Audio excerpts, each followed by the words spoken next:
Modem, Madame Géraldine Bagné, avec les mêmes règles. Merci Monsieur le Président. Après Monsieur Bois qui parle musique, je vais parler livres et images. Dans le cadre de ma présidence du groupe Livre, j'ai été particulièrement alertée sur la situation des auteurs de bandes dessinées. Aussi, je souhaiterais vous interroger sur les dispositifs fiscaux de soutien à la diversité et à la créativité. Un jeune auteur récemment m'a rappelé que les États généraux de la bande dessinée de 2016 avaient mis en évidence une précarité galopante et préoccupante dans ce milieu, avec 50% des auteurs sous le SMIC, 36% sous le seuil de pauvreté et des difficultés encore accrues pour les femmes.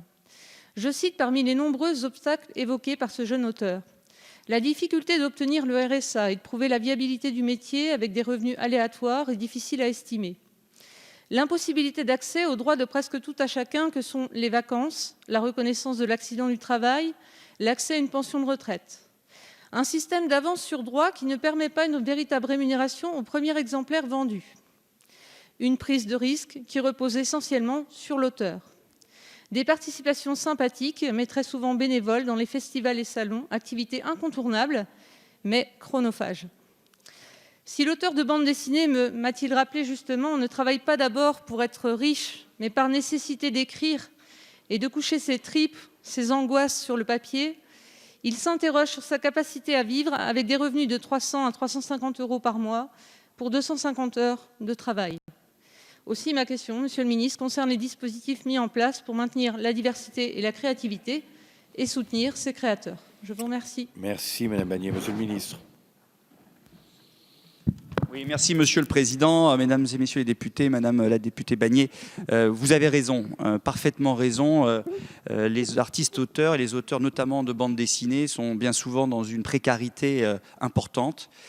J'en ai totalement confiance, les équipes du ministère également, et nous travaillons, je dirais, de deux manières. D'abord, d'une façon très opérationnelle à court terme, pour améliorer un certain nombre de dispositifs et s'assurer que les dispositifs préexistants qui vont dans le sens de la situation des auteurs puissent perdurer. Je pense par exemple à la compensation de la CSG, de la hausse de la CSG, et je pense à un certain nombre de dispositifs liés à la protection sociale dont vous parliez.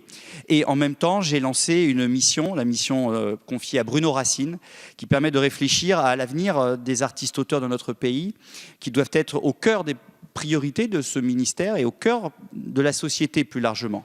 Et donc la mission Racine, qui est une mission prospective, a pour vocation de réfléchir donc à la situation des auteurs, tant dans leur formation que dans leur rémunération, que dans leur protection sociale, que dans leur éventuelle reconversion, dans leur retraite.